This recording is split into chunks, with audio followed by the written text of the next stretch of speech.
Baik. Jadi ketika si Amr bin Luhai al-Khuzai datang ke negeri Syam dan dia lihat orang-orang negeri Syam itu lebih baik, ini merupakan hasil pemikiran beliau sehingga dia bilang, saya maunya beragamanya itu dengan agamanya orang-orang negeri Syam. Di mana orang-orang negeri Syam saat itu agamanya itu adalah kesyirikan, dinnya itu adalah din kesyirikan, yaitu menyekutukan Allah tabaraka wa taala, dia bilang. Itu ya udah, akhirnya dia bilang, kalau kayak gitu saya nanti mau ke Ka'bah, pengen bawa ini kira-kira mana yang paling yang paling keren lah, yang paling afdol untuk diibadahi di sini. Maka dikasihlah cindera mata gitu, oleh-oleh dari negeri Syam, dibawa Amr bin Luhai al-Khuzai sebuah berhala yang namanya Hubal. Sebuah berhala yang namanya Hubal, sehingga Amr bin Luhai al-Khuzai balik ke Mekah, kemudian si Hubal itu ditaruh di dalam Ka'bah. Ditaruh di dalam Ka'bah, kemudian Amr bin Luhai bilang kepada kaumnya bahwa kaumku kalau misalnya mau beribadah, kita lewat perantara si Hubal. Jadi si Amr bin Luhai nggak bilang, jangan beribadah kepada Allah, ibadah kepada Hubal aja. Enggak. Dia justru bilangnya, marilah kita beribadah kepada Allah Subhanahu wa taala, tapi lewat perantara peribadahan kepada Hubal. Makanya di sini kata Allah Subhanahu wa taala, "Ma na'buduhum illa liyuqarribuna ilallahi zulfa." Bahwa dia beribadah kepada selain Allah Subhanahu wa taala dengan tujuan untuk mendekatkan diri kepada Allah Subhanahu wa taala, dan masalah ini ntar insya Allah kita bahas ketika pembahasan syubhat dari musyrikin. Ala kulli hal, sejarahnya sejak Amr bin Luhai itu memasukkan Hubal ke dalam Ka'bah, maka orang-orang lain juga ingin memasukkan sesembahan-sesembahan mereka ke dalam Ka'bah. Sampai jadilah itu tadi, yang berhala tadi sempat diselamatkan, Wat, Yahud, Ya'uq, Nasr. Nah, ini semuanya tiba-tiba ada di Ka'bah karena saat itu orang berlomba-lomba untuk memasukkan berhala mereka ke dalam Ka'bah. Yang nggak bisa masuk ke dalam Ka'bah maka ditaruh di dalam rumahnya. Sehingga saat itu kalau misalnya kita baca sejarah Tarikhul Arab, disebutkan bahwa setiap kampung ada sesembahannya sendiri-sendiri. Bahkan setiap rumah ada sesembahannya sendiri-sendiri. Ya kalau misalnya kita melihat zaman sekarang ini, ya Allahul Musta'an, bisa dibilang mendekati gitu. Antum ke kampung mana aja, ke daerah mana aja, di situ ada kuburan yang disembahin, ada berhala yang disembah, ada ya kultus-kultus yang peribadahan kepada selain Allah Subhanahu wa taala. Nah, ini merupakan sejarah kesyirikan dan kenapa berhala-berhala tersebut yang dari kaum Nuh alaihissalam bisa tiba-tiba masuk di dalam Ka'bah, yang nantinya Rasul alaihissalatu wassalam akan menghancurkan itu semua dalam Fathu Makkah. Nah, sedikit tentang Amr bin Luhai al-Khuzai. Jadi Amr bin Luhai al-Khuzai itu adalah julukannya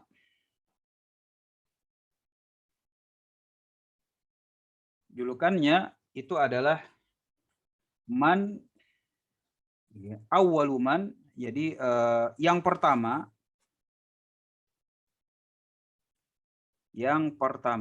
awal man ghayyara dina Ibrahim, yang pertama merubah din Ibrahim. Di sini ada din ya. Julukan Amr bin Luhai itu adalah yang pertama merubah dinnya Ibrahim. Nah, di sini antum bisa lihat di situ bahwa Nabi SAW itu dikirim kepada manusia yang yata'abbadun. Manusianya, jenis manusia yang Rasul SAW itu diutus, yaitu manusia masyarakat turun-temurun dari Amr bin Luhai al-Khuzai ini. Apa itu jenis manusianya? Jenis manusianya itu adalah yata'abbadun, mereka beribadah. Jadi jangan salah sangka kalau misalnya kaum Quraisy itu nggak beribadah atau tukang begal semua, enggak. Mereka itu adalah kaum yang yata'abbadun. Kemudian yata'abbadun disebutkan wayahujjun. Mereka juga sering haji. Kemudian yatasaddaqun, mereka itu adalah bersedekah. Mereka adalah bersedekah. Kemudian wayadhkurunallaha katsira, dan mereka berzikir. Bukan cuma berzikir, mereka berzikirnya itu adalah katsira, banyak. Dan subhanallah di syarahnya Syekh Shalih Al-Syekh itu disebutkan bahwa berzikir yang banyak ini sampai disebutkan setiap ada perbuatan mereka itu tidak lepas dari zikir. Tak kosong la yakhlu dzikrillah. Tak kosong dari berzikir. Nah, ini keadaan manusianya. Jadi mereka beribadah. Syariat Nabi Ibrahim, syariat din Ibrahim yang masalah ibadah itu mereka terpenuhi. Apanya? Beribadahnya oke. Haji lakukan, sedekah oke. Berzikir bukan sedikit, banyak. Tapi kita mengetahui bahwa cakupan dari din itu bukan cuma ibadah, tetapi ada juga siapa yang diibadahi. Siapa yang diibadahi. Jadi din ada ibadah, yang kedua siapa yang diibadahi. Yang dinnya Ibrahim yang diibadahi itu adalah cuma Allah Subhanahu wa taala. Yang diubah sama Amr bin Luhai, yang dirubah itu bukan ibadahnya. Ibadahnya masih. Tapi yang dirubah adalah siapa yang diibadahi. Jadi ketika ada yang merubah salah satu saja ini, siapa yang diibadahi, misalnya dirubah, oh bukan cuma Allah, tambah Hubal. Tambah misalnya Wat. Tambah misalnya Nyi Roro Kidul. Tambah misalnya Pangeran Jayakarta. Tambah misalnya siapa saja ketika sudah ada selain Allah Subhanahu wa taala, maka ini bukan dinnya Ibrahim. Sehingga yang dirubah oleh Amr bin Luhai bukan ibadahnya itu masih oke. Tetapi ketika sudah ditambah siapa yang diibadahi selain Allah Subhanahu wa taala, langsung julukannya itu adalah awwalu man ghayyara dina Ibrahim, man baddala dina Ibrahim, yang merubah, merombak din Ibrahim. Nah, dari sini mudah-mudahan kita memiliki memiliki pondasi awal lah. Jadi nanti ketika misalnya Syekh atau penulis itu berbicara tentang orang yang ngaku Islam, ya kan, din kamu apa? Din saya dinul Islam. Maka yang dilihat itu adalah menjadi timbangan itu dua tadi. Ya kan? Ibadah minimumnya ada nggak dia? Oh iya, Masya Allah ada tuh. Dia orangnya beribadah ini, sholat, ibadah, haji, umroh, puasa, segala macam.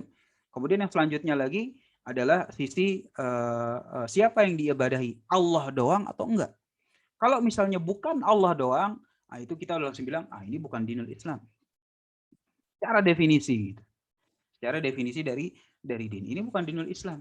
Ini bukan dinnya Muhammad. Ini bukan dinnya Ibrahim. Ini bukan dinnya Musa. Ini bukan dinnya Isa. Ini bukan dinnya para rasul. Kenapa? Karena dinnya para rasul itu hanya beribadah kepada Allah Subhanahu wa taala. Terus kalau bukan dinnya Islam, kalau bukan dinnya Ibrahim, kalau bukan dinnya Nabi Musa, kalau bukan dinnya Muhammad, berarti dinnya apa, Ustaz? Ya, nggak tahu. Lakum dinukum waliyadin, ya terserah. Jangan nggak tahu ya, maksudnya anak ini sebagai takbir yang sopan gitu ya. Kadang kan kalau di tengah masyarakat kita mengumbar-ngumbar kata-kata kafir, kata-kata musyrik seperti ini kadang nggak patut juga. Tapi dalam akidah kita ketika yang seperti ini, ya lakum dinukum waliyadin. Antum ada dinnya, ana juga ada dinnya. Gitu. Antum dinnya ya terserah antum mau sebutkan apa. Ya kan? Ya walaupun apapun itu, yang pasti din antum sama din ana itu berbeda. Ini merupakan pemondasian yang ketika nanti kita akan bahas selanjutnya ataupun dalam tema-tema tauhid yang lain, ini merupakan ya basic dan diulang-ulang. Ana mohon maaf tadi ana lupa untuk merekam. La ilaha illallah. Ya nggak apa-apa. Mudah-mudahan didengar, bisa catatan-catatannya bisa dimurojaah lagi. Insya Allah hari Rabu berarti yaumul Jumat. Hari Jumat kita akan membahas selanjutnya dari pembahasan Kasyfus Syubhat, dan sebagaimana tadi sudah disebutkan bahwa awal-awal dalam pemondasian itu memang rada panjang karena memang disitulah pemupukan ilmunya. Kemudian nanti setelah ilmunya sudah terpupuk, yang selanjutnya itu kita akan bahas lebih cepat, insya Allah Ta'ala. Dan tentunya masalah dalil-dalil yang disebutkan oleh penulis itu nanti disebutkan pada halaman berikutnya. Nanti kita juga akan bahas dalil-dalilnya, bahwa semua yang tadi disebutkan itu memang ada dalilnya di dalam Al-Qur'an maupun dalam Sunnah Nabi sallallahu alaihi wa ala alihi wa sahbihi wasallam. Ada wallahu a'lam bishawab. Insyaallah kita ketemu pada pertemuan berikutnya. Semoga Allah Subhanahu wa taala mudahkan. Nah, bagi antum yang ingin menanyakan atau ada yang kurang jelas dan ingin dijelaskan sekali lagi, silakan tafadhol.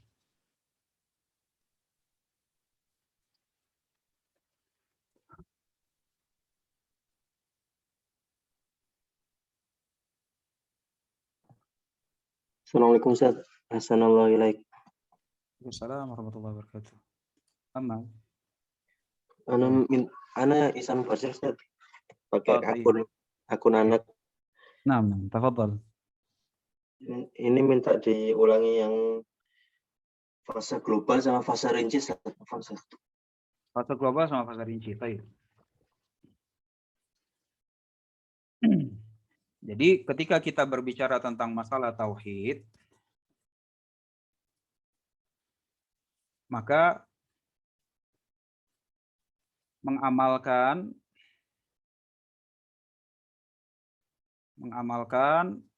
dan mendakwahkan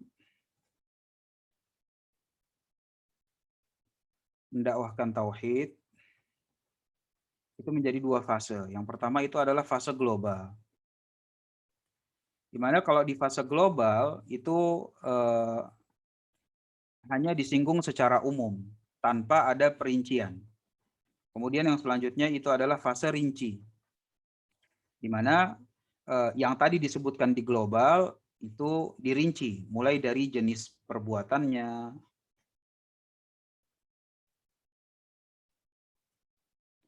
kemudian syarat, rukun, maupun pembatalnya, dan yang ketiga itu adalah disebutkan tentang status pelakunya. Dan Ahlussunnah wal Jamaah ketika mengamalkan maupun mendakwahkan tauhid itu nggak berhenti di sini, tetapi dia juga mengamalkan, mendakwahkan fase rinci. Sehingga fase global itu kenapa disebutkan? Supaya membawa kepada pembahasan yang fasenya itu rinci. Jadi kayak misalnya yang global itu kayak tadi sudah disebutkan, oh tauhid itu kan kunci surga. Tauhid itu kan yang paling bagus. Jangan berbuat kesyirikan. Nah, ini global. Antum mau khutbah di mana aja, insya Allah kalau bilang kayak begini, nggak akan ada yang protes. Tetapi kalau udah ada rinciannya, itu habis assalamualaikum warahmatullahi wabarakatuh, biasanya ada yang datang. Ya kan? Ketika misalnya kita bilang jangan berbuat kesyirikan kepada Allah Subhanahu wa taala. Kita rinci langsung. Seperti misalnya memberikan sembelihan kepada Nyi Roro Kidul, acara pesugihan-pesugihan, seperti ya kan, sembelihan-sembelihan, pengagungan-pengagungan kepada arwah-arwah nenek moyang, kepada kuburan. Nah, ini dirinci. Barang siapa yang melakukan hal tersebut, maka status pelakunya itu adalah musyrik. Nah, ini sudah rinci. Kalau yang global semua orang setuju, tetapi ketika sudah dirinci, itulah dia perselisihan ya dari zaman dahulu, zaman Rasul alaihi wassalatu wassalam sampai sekarang. Kalau sudah masuk kepada rinci, di situ dia yang namanya tantangan tauhid itu muncul, baik dari tantangan dakwah, tantangan mengamalkan, sampai ya begitulah. Jadi ini merupakan dua fase mengamalkan dan mendakwahkan tauhid. Ada fase global, fase rinci. Kalau fase global semuanya setuju, tapi kalau sudah masuk fase yang rinci, disitulah ada perselisihan. Dan Ahlus Sunnah wal Jamaah tidak hanya mencukupkan pada fase global, tapi mereka justru menjadikan fase global itu sebagai loncatan supaya bisa membahas fase yang rinci. Dan syubhat itu masuk ketika di fase yang rinci, karena di fase global yang ada syubhat di situ. Semuanya setuju. Wallahu a'lam bishawab.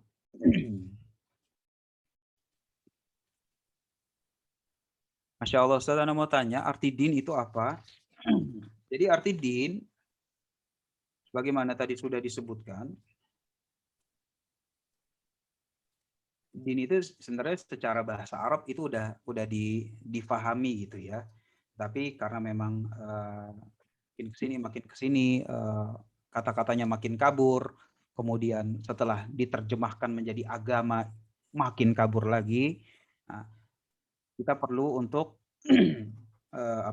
bisa dibilang mendefinisikan, dan definisi yang terbaik yang ini pendapat hemat ana pribadi, itu adalah yang diberikan oleh Syekh Abdurrahman Al-Ajlan, bahwa beliau mendefinisikan din itu adalah segala sesuatu yang dilakukan oleh seorang hamba berupa ibadah secara minimum, berbentuk ibadah secara minimum, ila ma'budihi, kepada yang diibadahi.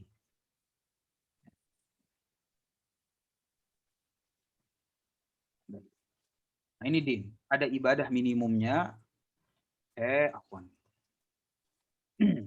Jadi din itu adalah dua faktor. Segala sesuatu yang dilakukan oleh seorang hamba berupa ibadah yang terpenuhi secara syarat minimumnya, ila ma'budihi, kepada siapa saja yang diibadahi. Ini dua faktor din. Kalau misalnya dinnya itu adalah din Islam, maka dia ibadah minimumnya itu tercapai. Ibadah minimumnya tercapai, itu tadi rukun Islam, utamanya itu adalah syahadatain dan salat, kemudian rukun iman, semuanya ini udah kadar minimumnya. Karena rukun iman dan iman itu adalah, beriman itu adalah ibadah. Beriman kepada Allah itu merupakan ibadah. Beriman kepada para rasul itu ibadah.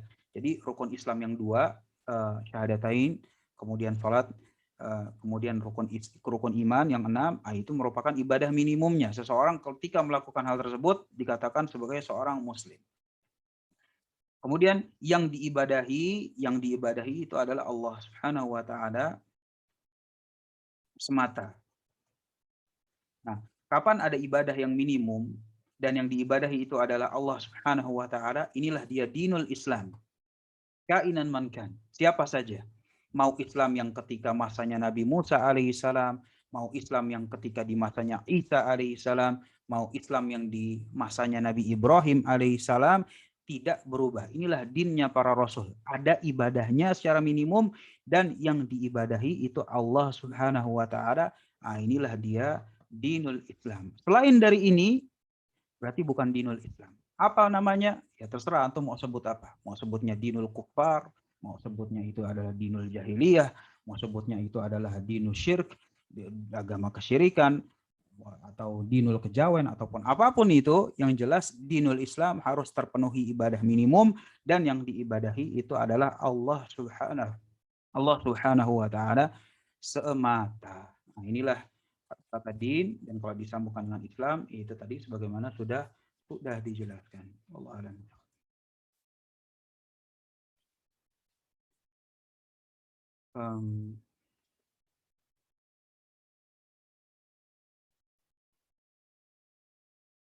Bismillah. Bismillah, dua basic yang dilihat barusan, apa saja Ustadz dari ibadah dan siapa yang diibadahi? Taib. Jadi ibadah minimumnya tadi udah dijelaskan kalau misalnya ibadah minimum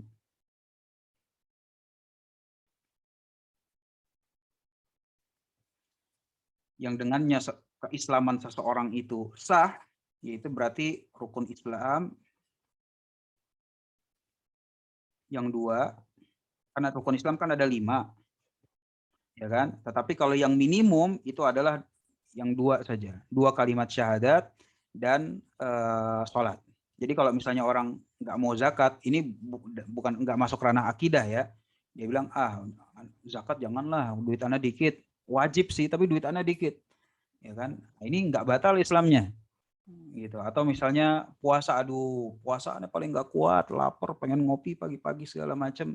Wajib sih, tapi aduh, anak pengennya nggak puasa. Ya kan? Atau haji, ya haji aja bila mampu. Tapi yang 2 ini nggak ada neko-neko di sini. Nah, ini ibadah minimumnya rukun Islam yang 4 dan rukun iman yang 6. Rukun iman yang ke-6 itu cakupannya apa saja, dibahas di salah satu usul. Antum bisa merujuk ke situ dalam penjelasan hadis Jibril alaihissalam. Nah, ketika minimumnya terpenuhi, maka seseorang itu dikatakan sebagai seorang muslim. Tinggal yang satunya lagi. Apakah ada peribadahan selain Allah Subhanahu wa taala apa tidak? Jika tidak ada, maka agamanya, dinnya dia itu adalah dinul Islam. Allah. Ustadz, apa perbedaan antara milah dengan din? Nah, ini merupakan 2 kata-kata yang sama. Milahnya Ibrahim, dinnya Ibrahim, itu 2 kata-kata yang merujuk kepada hakikat yang sama. Oleh karena itu ketika kita sebut milahnya Ibrahim, selalu disebutkan wa makana minal musyrikin, dan dia bukan bagian dari orang musyrik.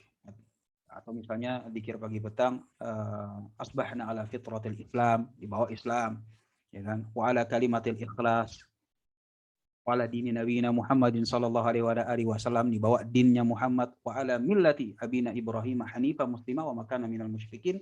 4 hal ini bimakna wahid. Maknanya sama. Wallahu a'lam. Assalamualaikum warahmatullahi barakallahu fikum. Boleh Ustaz rincikan terkait pengertian ibadah? Pengertian ibadah, anak nggak bahas sih tadi, tapi sebagaimana definisinya Syekhul Islam Ibnu Taimiyah rahimahullah ta'ala, dan segala sesuatu yang mendatangkan keridhaan Allah Subhanahu wa ta'ala, baik lewat lisan maupun lewat perbuatan, zahiran wa batinan, baik nampak ataupun tersembunyi. Dan ini sudah sering dibahas tentang definisi ibadah. Bismillah Ustadz, bagaimana jika seseorang tidak menyadari bahwa perbuatannya itu sudah termasuk, bagaimana jika seseorang tidak menyadari bahwa perbuatannya sudah termasuk sebuah peribadahan? Ya, sebagaimana nanti ini bakalan disinggung oleh penulis rahimahullah ta'ala. Ketika kita mengetahui hal tersebut, maka nanti kita akan timbul yang pertama 2 hal. Ya nggak apa-apa di sini disinggung-singgung lagi aja. Ketika kita nanti udah memiliki sebuah pemahaman kayak sekarang, pemondasian yang kuat, nanti kita akan timbul 2 hal kepada kita. Apa adakah, sebagaimana ntar kita akan bahas. Memberikan kepada kita 2 hal. Yang pertama adalah kita gembira. Kenapa kita gembira? Oh, kita tahu itu apa itu ibadah, kita tahu bahwa ibadah itu hanya untuk Allah Subhanahu wa taala, dan seterusnya. Yang kedua itu adalah ketakutan yang besar. Kenapa? Karena kita mengetahui apabila ada ibadah yang diberikan kepada selain Allah Subhanahu wa taala yang kayak begini, nggak ada neko-neko di situ. Sehingga orang yang mengetahui hakikat tauhid, maka dia nggak akan merasa bosan gitu dia di situ. Dia akan selalu khawatir akan dirinya. Aduh, jangan-jangan aneh yang batal Islamnya. Jangan-jangan akidah ana nggak sah di sisi Allah Subhanahu wa taala. Sehingga orang yang ngerti tauhid nggak bakal bosen dia bahas permasalahan tauhid. Ya, jadi kalau misalnya ana jawab pertanyaan antum, ya kalau dia tidak menyadarinya, ya kenapa nggak sadar? Ini nggak sengaja atau nggak mau belajar. Kalau misalnya nggak sengaja, ini lain soal. Ya misalnya ada orang jalan-jalan di kuburan, kesandung, terus jatuhnya dalam posisi sujud, ya kan? Itu kan nggak sengaja gitu kan. Atau misalnya dia nggak sadar dalam artian gila, hilang ingatan, apa segala macam. Tetapi kalau misalnya nggak sadarnya itu adalah karena tidak mau belajar, nah itu nanti yang insya Allah akan disinggung oleh penulis pada pembahasan berikutnya. Ustaz, mohon dijelaskan atau dirinci pondasi din tadi, yaitu ibadah minimum, apa maksudnya atau rinciannya minimum, apakah maksudnya wajib ibadahnya atau rukun Islam? Tadi sudah disebutkan. Alhamdulillah. Assalamualaikum. Waalaikumsalam warahmatullahi wabarakatuh. Ana ingin bertanya bagaimana keadaan orang yang tidak mengenal dinul Islam karena jahil atau minimnya didakwah jika ia meninggal dalam keadaan tersebut. Ya orang kalau tidak mengenal dinul Islam, ya berarti dinnya yang lain. Orang yang mengenal dan mengamalkan dinul Islam sebutannya Muslim, yang tidak mengenal dan mengamalkan din yang lain ya sebutannya bukan Muslim. Jika meninggal dalam keadaan bukan Muslim, ya berarti dia diperlakukan di dunia dengan hukum bukan Muslim. Dan ini insya Allah kita akan bahas di pertemuan-pertemuan berikutnya.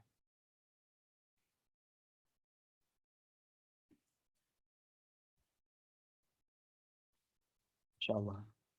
Sampai jam 7 ya. Insya Allah. Barakallahu fikum. Yang Anda dapati bahwa Amr bin Luhai sakit, kemudian ia pergi ke Syam untuk berobat, kemudian untuk ucapan Amr, kemudian ia dapati penduduk Syam beribadah kepada berhala-berhala. Barakallahu fikum. Pertanyaannya Anda nggak paham. Apa pertanyaannya? Mungkin bisa dituliskan kembali. Yang berikutnya, bismillah, afwan Ustadz, apakah bisa dijelaskan tentang bahwasanya Nabi itu tidak membawa syariat baru, sedangkan Rasul membawa syariat baru? Oh, perbedaan Nabi dan Rasul ini ya? Oke.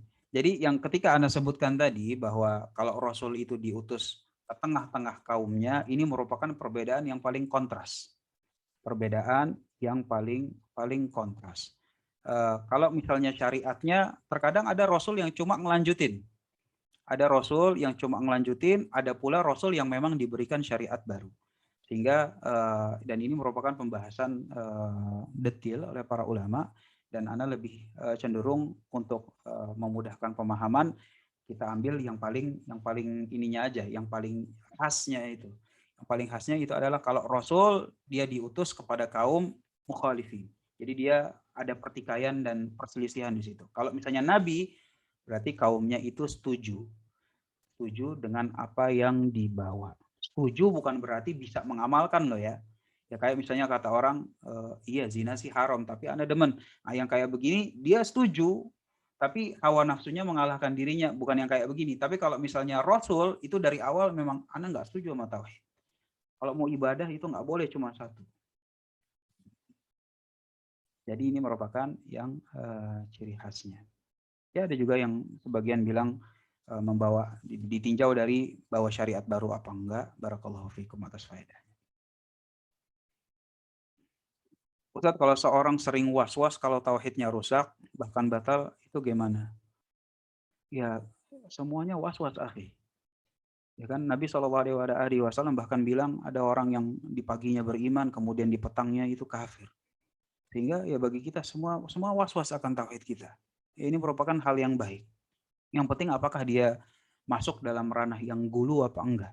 Terkadang banyak beberapa ikhwan yang DM ana, Ustaz, ana begini udah batal atau belum, yang ini udah batal atau belum, padahal perkaranya enggak begitu gitu. Sehingga yang batal atau belum ya tinggal dilihat. Gitu. Adakah peribadahan pada selain Allah Subhanahu wa taala, adakah kekufuran akbar gitu. Yang kayak begini ya memang harus belajar, dan yang namanya gulu, was-was terlalu apa kepikiran terus, yang kayak gini nggak baik. Tetapi bukan berarti kita merasa aman. Tentunya rasa was-was, rasa khawatir dari jatuh kepada kekufuran atau kepada kesyirikan, ini merupakan sesuatu yang harus ada pada kita semua. Bahkan Nabi SAW masih berdoa untuk terhindar dari dosa syirik yang diketahui maupun yang tidak diketahui. Nah, itu doa Nabi SAW, keadaan beliau SAW. Maka bagaimana dengan kita, wallahu a'lam. Tafadhol yang mau ke kantor silahkan, barakallahu fikum. Silahkan.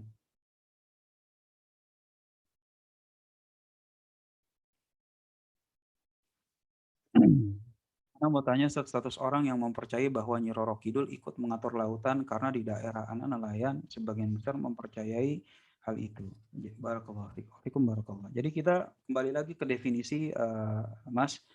Ya, definisi Allah Subhanahu wa taala haknya itu kan tadi udah ada. Allah Subhanahu wa taala salah satu haknya itu adalah dikenal lewat perbuatannya.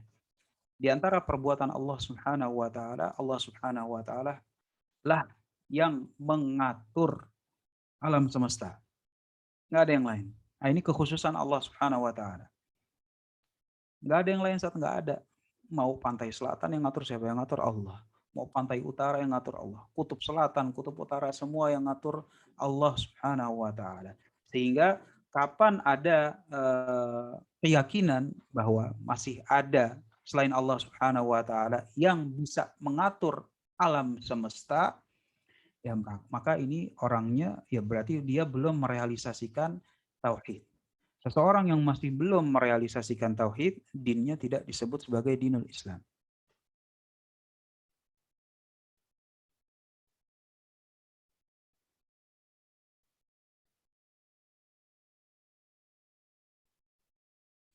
Apa Ustadz kalau mengucapkan salam saat pidato di kantor atau manapun dengan menambahkan kata-kata salam dari agama yang lain, apakah bisa dibilang telah gulu atau melanggar hak Allah Subhanahu wa taala?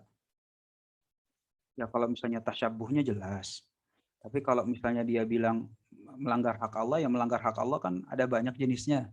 Melanggar hak Allah dalam jenis yang maksiat, atau melanggar hak Allah Subhanahu wa taala dalam bentuk yang di atas maksiat, misalnya dalam ukuran, ya maka ini harus dirinci. Salamnya seperti apa? Apakah di situ ada pengagungan atau pemberian hak kekhususan Allah Subhanahu wa taala apa enggak? Ya kalau misalnya assalamualaikum warahmatullahi wabarakatuh, salam sejahtera bagi bapak-bapak, ibu-ibu, kayak begini insya Allah enggak masalah. Tapi kalau misalnya apa tuh ya, ya itulah, anak nggak tahu juga yang kayak gitu, itu ya perlu ditinjau kembali. Allah alam. 5 menit lagi insya Allah. Bagi yang memiliki kegiatan, aktivitas, silahkan tafadhol. Silahkan. Bagi yang ingin bertanya masih ada 5 menit lagi.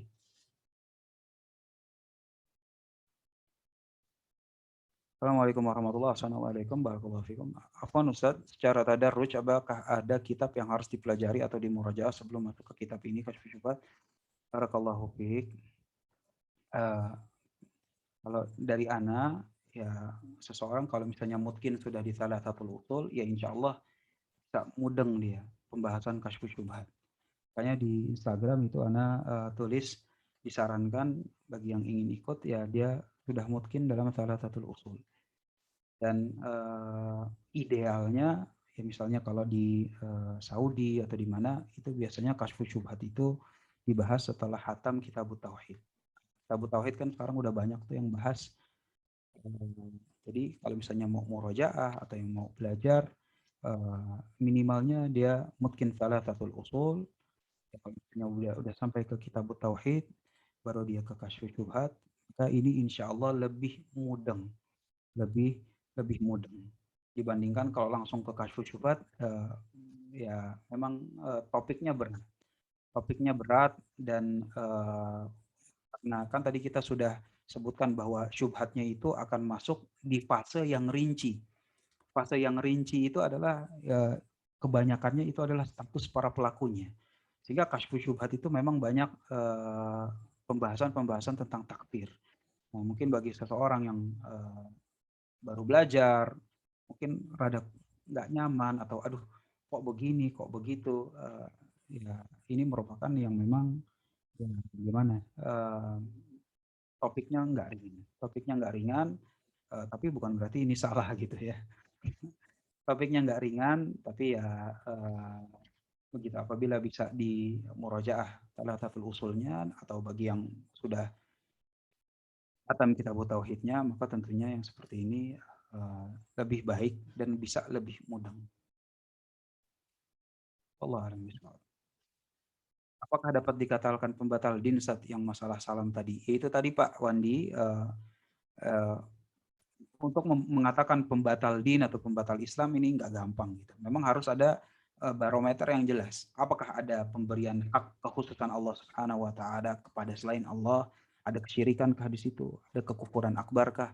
Apakah ada pengagungan kepada selain Allah Subhanahu wa taala? Tapi kalau misalnya kalau cuma salam gitu, salam sejahtera, maka ya, salam sejahtera ya kalau Anda sih melihatnya nggak ada pembatal di situ. Nggak ada pembatal di situ. Tapi kalau misalnya yang salam-salam Hindu itu ya harus Anda nggak tahu artinya. Makanya Anda bilang harus ditinjau kembali, dan jika memang mau ditinjau kembali ya itu tadi, apakah ada kekhususan Allah Subhanahu wa taala yang diberikan kepada selain Allah? Apakah ada kekufuran akbar? Seperti itu. Allah a'lam bishawab.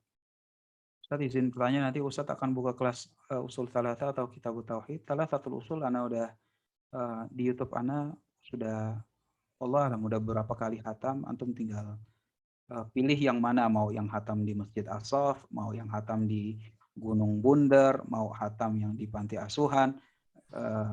Antum tinggal pilih, antum dengerin insyaallah. Barakallahu fiik.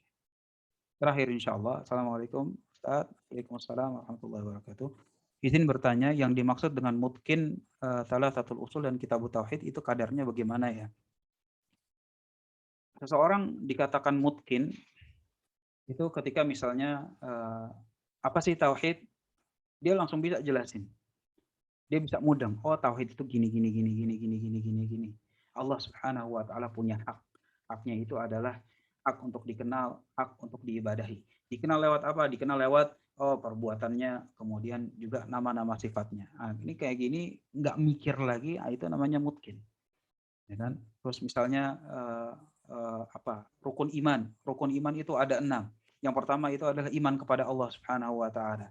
Apa kadar minimum iman kepada Allah Subhanahu wa taala? Iman kepada Allah Subhanahu wa taala itu ada 4 unsur. Yang pertama iman bahwa Allah itu ada. Yang kedua iman bahwa Allah Subhanahu wa taala satu-satunya yang memiliki hak rububiyah. Allah Subhanahu wa taala satu-satunya yang diibadahi, dan Allah Subhanahu wa taala satu-satunya yang memiliki nama-nama Asmaul Husna yang maha indah dan maha sempurna. Itu iman kepada Allah Subhanahu wa taala.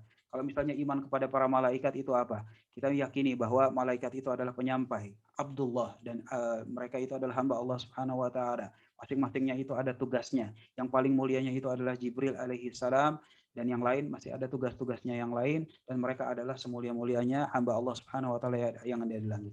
Kemudian selanjutnya gitu, iman kepada Al-Qur'an itu apa? Nah, itu kalau misalnya dia mampu sebutkan seperti itu, yang seperti itu ya udah mungkin namanya.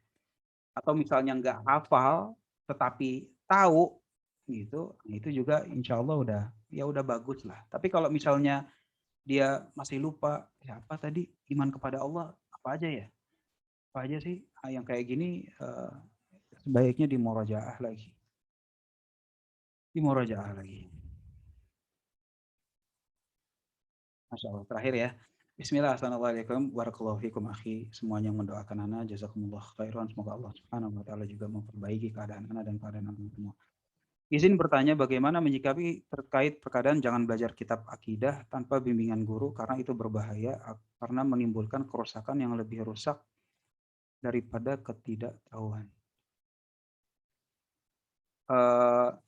Jadi gini, permasalahan tauhid ini permasalahan yang terang, berbeda dengan permasalahan fikih.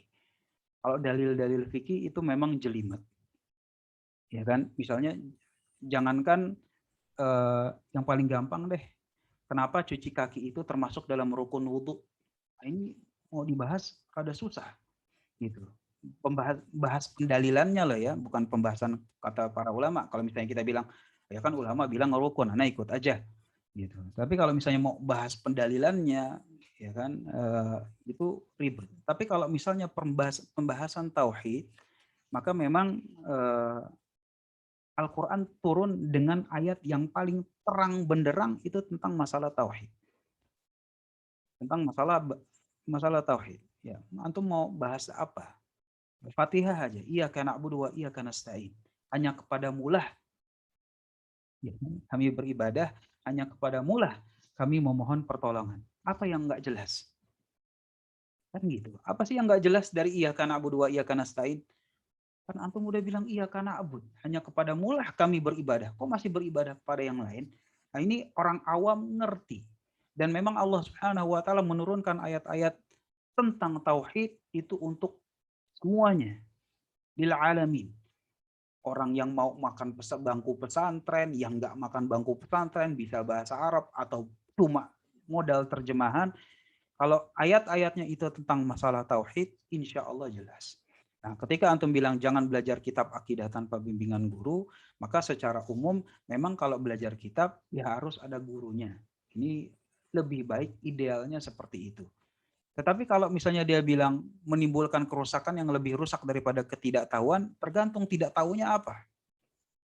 Tidak tahunya apa. Kalau tidak tahunya misalnya antum ditanya gitu. Saat ketika nanti hari kiamat itu kan sangkakala kan ditiupnya oleh Israfil. Nanti yang duluan wafat Israfil atau Jibril. Wah, ini juga nggak tahu Ustaz. Yang ketidaktahuan kayak gini nggak masalah. Ketidaktahuan yang seperti ini itu kan masalah akidah gitu kan. Ketika sangkakala ditiup, mana yang lebih dahulu mati? Ya, diwafatkan oleh Allah Subhanahu wa taala. Israfil atau Jibril? Kita bingung. Aduh, mana duluan ya? Ya kalau nggak tahu pun nggak masalah. Nggak tahu nggak masalah. Gitu. Misalnya kita mau nebak-nebak juga, kayaknya sih yang duluan sih Israfil karena Jibril itu yang ngurus semuanya. Atau misalnya yang kayak begitu, ya seperti ini nggak terlalu mudarat gitu. Tapi kalau misalnya ketidaktahuannya itu adalah terkait tentang sah atau tidaknya keislaman kita, seperti perkataan kaumnya Nabi Syuaib, ya Syuaib, ya kan di Al-Quran itu dibilang kaumnya Nabi Syuaib bilang, ya Syuaib, ma nafqahu. Saya nggak paham. Iya. Kamu tuh ngomong apa? Jadi kaumnya itu nggak paham. Cuman ketidakpahaman tersebut adalah ketidakpahaman yang sifatnya itu adalah kekufuran. Sehingga ya kita harus pintar-pintar lah bersikap. Jangan sampai kita malas belajar, tapi malah nggak tahu sesuatu yang memang kita harus tahu. Yang kayak gini kalimat antum ada yang benarnya, ada yang perlu perinciannya, ada juga yang kelirunya. Begitu. Wallahu alam, suaranya udah mulai habis, ikhwan. Insyaallah kita sambung pada hari Jumat ya. Afwan tadi tidak sempat terekam dari awal. Insyaallah ke depannya mohon diingatkan untuk direkam supaya kita bisa murojaah di ke depannya. Hada wallahu a'lam bishawab. Wassallallahu ala nabiyina Muhammadin wa ala alihi wa sahbihi wasallam. Alhamdulillahirabbil alamin. Wassalamualaikum warahmatullahi wabarakatuh. Waalaikumsalam warahmatullahi Waalaikumsalam wabarakatuh. warahmatullahi wabarakatuh. Waalaikumsalam warahmatullahi wabarakatuh. Jazakallah khair.